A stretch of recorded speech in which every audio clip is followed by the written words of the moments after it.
Today we're checking out the Boss Katana 100 Mark II, mic'd up in 50 watt mode with some tones that you can just get by twiddling the knobs on the amp. Let's take a listen.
Welcome back to the channel, folks. This is Shane. Today we're checking out my latest acquisition. I paid full price for this here in Melbourne, Australia.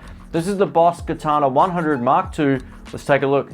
Here's the Boss Katana 100 Mark II up close. I actually have the single 12-inch speaker version. You can also get a 2x12 version as well, but I didn't really feel like I needed that. This was going to be ample. Let's take a look at the top panel of the amplifier. It's pretty straightforward. We have our guitar input over here. We can select all of our different channels on the amp over here. We have a gain and volume control, which is interactive with all different channels. We also have a 3-band EQ, and this works really well at just changing the vibe of each of these presets over here. So if you go from, say, the lead tone, which is a little bit more scooped, kind of like the brown tone, you might want to add more bass or mids, and it responds really well.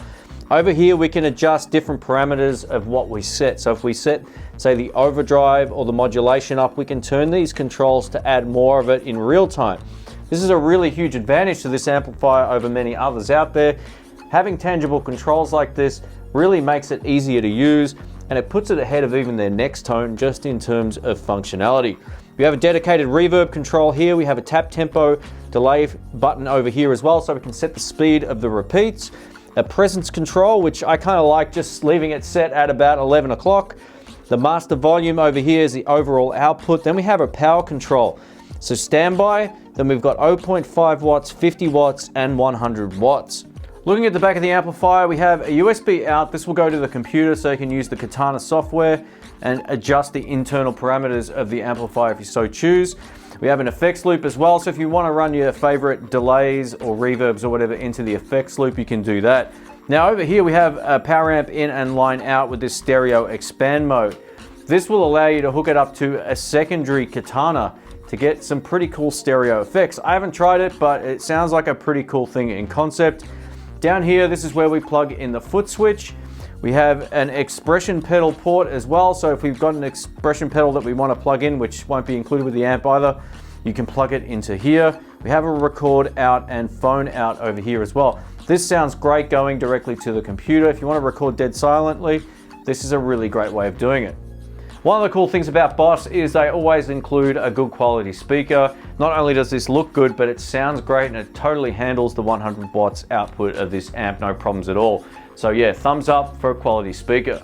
Firstly, a massive thanks to everyone who supports this channel. I really appreciate it. We clicked over 140,000 subscribers recently, so thank you so much. If you get some value out of this video, please give it a thumbs up. And if you want to find out more about this amp, I'll leave links through to Sweetwater and Thomann in the description below. They help support the channel at no extra cost to you, so I greatly appreciate it. At the end of this video, I'm going to give you my user experience, pros and cons, and all that kind of stuff, as I always do. So if you want to skip ahead to any particular section of this video, I'll leave some time codes in the description below.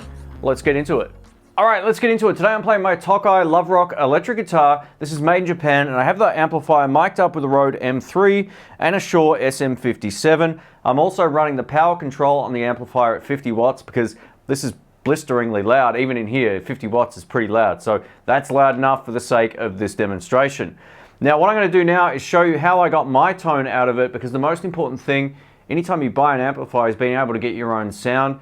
And then if you want, you can skip ahead. I'll leave some time codes in the description if you just want to hear the different channels on the amplifier. But the most important thing is being able to dial in your own sound. I've done that, and the foot switch has been a huge assistance in being able to switch this stuff on the fly. So yeah, I think the foot switch is almost a requirement. They should include one. But anyway, here we go. This is the clean tone that I've dialed in. This is neck pickup. So no reverb, no nothing.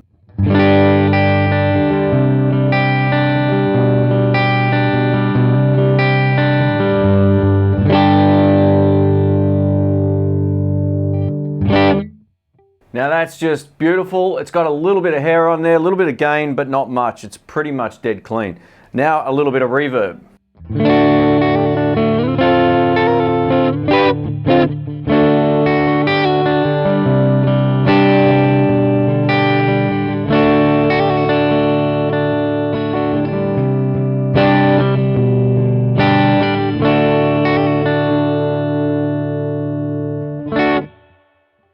Beautiful. All right, now that's kind of a good starting point for the blues tone that I like, especially for chords.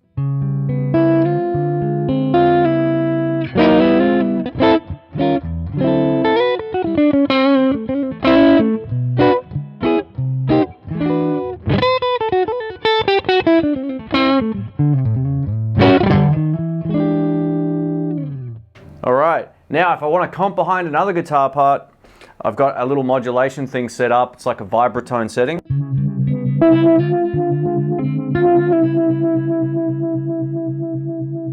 It actually sounds great with a little bit of analog delay as well. Here we go.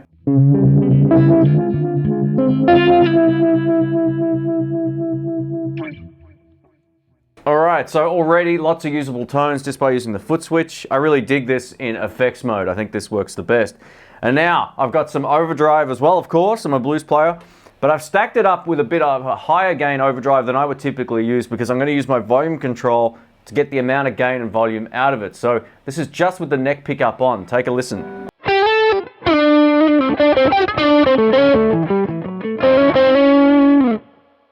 little bit more.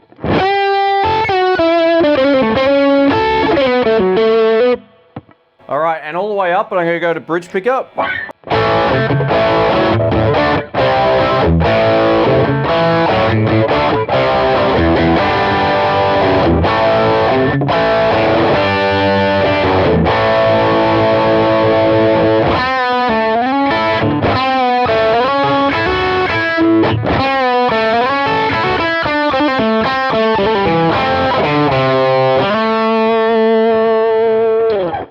right, now with some delay. Here we go.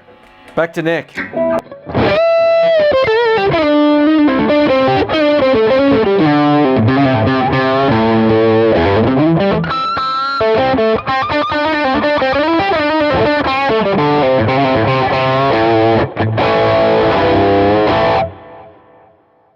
That's the tone. And lastly, I've added an octaver effect. Now, this is based on the OC3. It sounds like poly mode to my ear. I had one of those pedals for a long time. I used to gig with them a lot too. So this is fun. It's an effect I'd probably throw on once a night just to mix things up. So this is with it off to start with.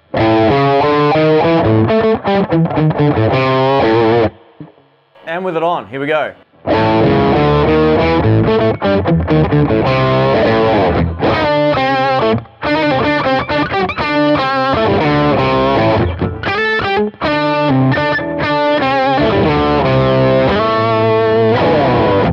It tracks beautifully even if you bend.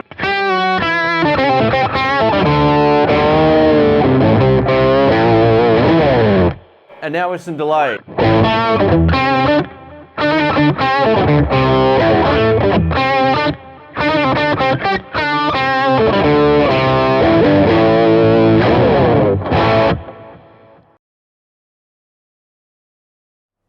Let's check out the tones of the amplifier now, and I've turned off all the other effects other than just a little bit of reverb, and we're also going to push the variation button. So let's start on neck pickup on my Telecaster, and this is the clean tone. Here we go.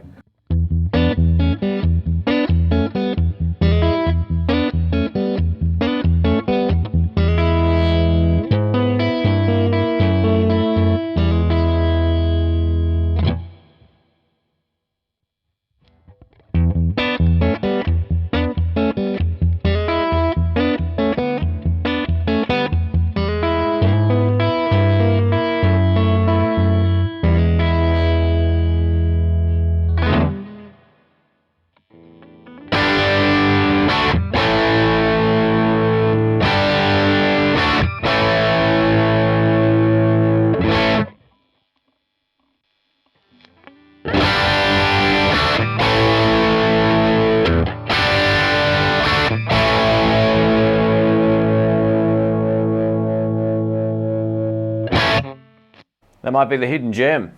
I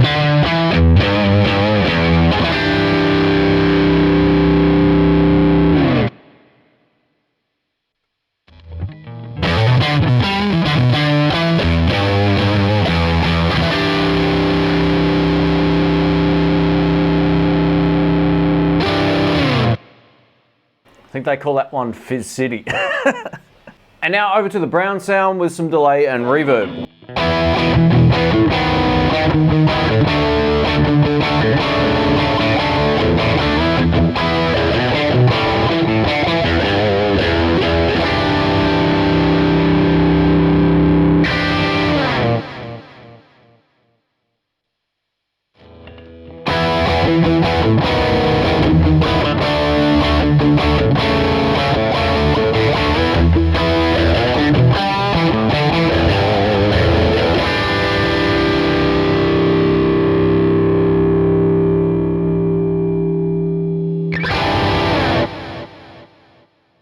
Over to the Little Crow Raven, it's loaded with two Brightly humbucker pickups, and we're going to check out how much 3D projection we've got with this amp. In the room it sounds huge.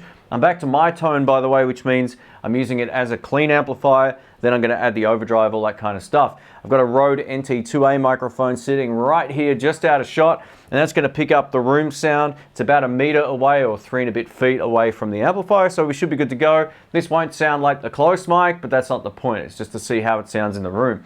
This is bridge pickup. Here we go.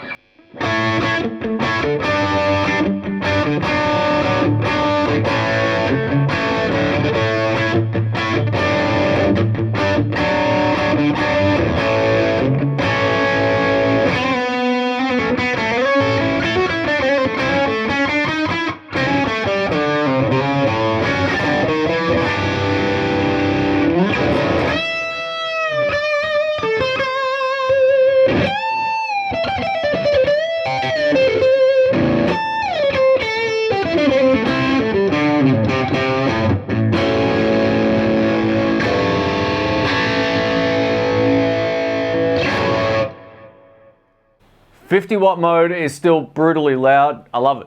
Now, one of the best things about this amplifier is it still records really well even at 0.5 watts. I had a chance to test this yesterday and I really liked what I was hearing. In the room it sounds different at 0.5 watts. It feels like you lose top end. But with the close microphones in front of the amp, you really don't have to change your sound if you just want to record. Now, what you're going to hear in post is basically me bringing up the levels of the microphones in comparison to the actual 50 watt mode, which you'll hear in a sec. So this is 0.5 watts bridge pickup on this Vola.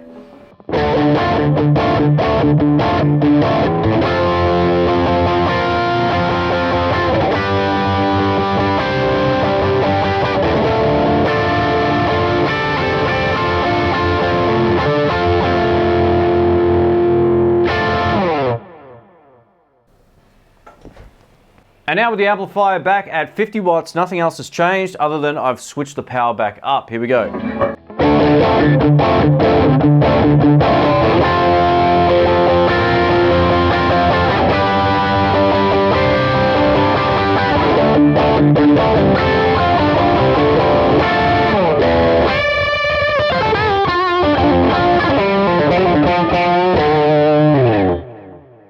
Thanks for watching, guys. This is Shane. So if you have any comments or questions, leave them below and I'll get back to you as soon as I can. So what do I think of this amplifier overall? Let's go for the positives first. I think it sounds great.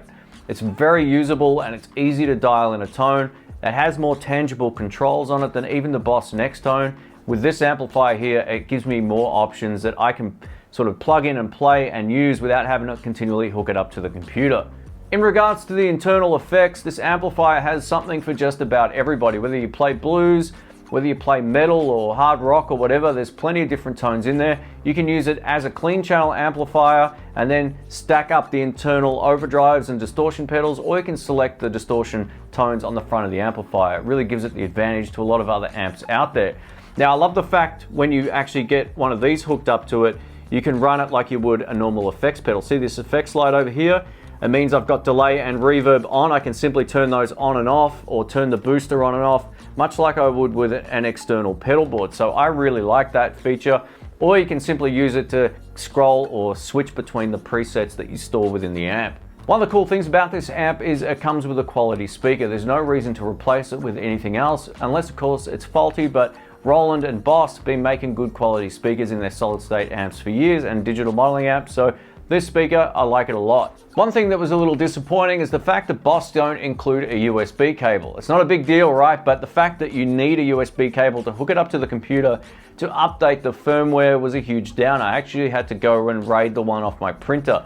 No big deal, right? But if you need a USB cable to update the firmware of the amplifier, Boss should just include it. They probably save 3 cents an amp, so food for thought for future amp releases. It'd be great to have a USB cable included. Let's talk quickly about this foot switch. I almost feel like this is essential if you're buying one of these amplifiers, unless of course you're just planning on using it as a clean amp with external effects. But if you plan on using all the functionality of the amplifier, odds are you probably already have one of these, or you'll need to buy one. This isn't included in the price of the amplifier, so that's a bit of a downer. The new Fender Mustang GTX comes with a 7-button foot switch, which is awesome. I'd really like to see Boss/Roland include one of these in future releases, but let me know what you think about that in the comments below. I know most people won't have a problem getting one of these, but it's an optional expense that you kind of do need for the amp, so they're kind of forcing you to buy one. Yeah, I don't know if there's alternatives to this or not, but it's a great quality foot switch. I really like the build quality of this. Another thing I really like about this amplifier is you turn it on and it's ready to go. It only takes about 2 seconds to kick in. A lot of other digital modeling amps have to go through that whole startup procedure, and sometimes that can take up to 30 seconds. This one, you turn it on and you're good to go. I really like that. It gets a huge thumbs up. I seem to get a lot of questions about people wondering if they should buy the 50-watt version or the 100-watt version. I would say go for the 100-watt version because you can always switch it down to 50 watts. You can't get more power out of the 50, so in my opinion, I think the 100 would be better value, but it's horses for courses, so to speak. So if you're only playing at home, the 50 is going to be absolutely fine, but if you also play live and you've got a band and you want to take it to a rehearsal, go for the 100. It's always better having a little extra power than not enough. Another thing that really surprised me was the fact that the record outline on the back of the amplifier worked as well as it did. This means you can record at any volume or with the actual internal speaker off completely, which is cool. You can also hook it up as an audio interface and record that way, which will get you even better results. So I was shocked at this. It really sounded great. I had to record this video twice thanks to my microphone not working the first time, and I did that on the intro track. I was like, man, this actually sounds really good. That technology has come a long way. Long story short, can I recommend this amplifier if you're thinking about upgrading from, say, a smaller amplifier to something like this that will cover just about any situation? Absolutely. I'm kind of shocked how much I'm enjoying it. I wasn't the biggest fan of the old Boss Katana. I didn't really understand the hype. I then tested the Artist amp, which I think sounded better and bigger just because it had that big cabinet and nice Wazacraft speaker. But this one, I prefer it over the Next Tone. It's crazy. It has more functionality built in. Tone is all subjective, and maybe the other amp does sound a little bit more premium, but I think value for money and what you get with this amp, you get more effects, more tones, just a better user experience in terms of what's available on top of the amplifier. So I would have no hesitations recommending this. I'm sure I'll see some comments come up about which one do I prefer out of the Boss Katana and the new Fender Mustang GTX 100. There's a video coming up. Catch you soon. See ya.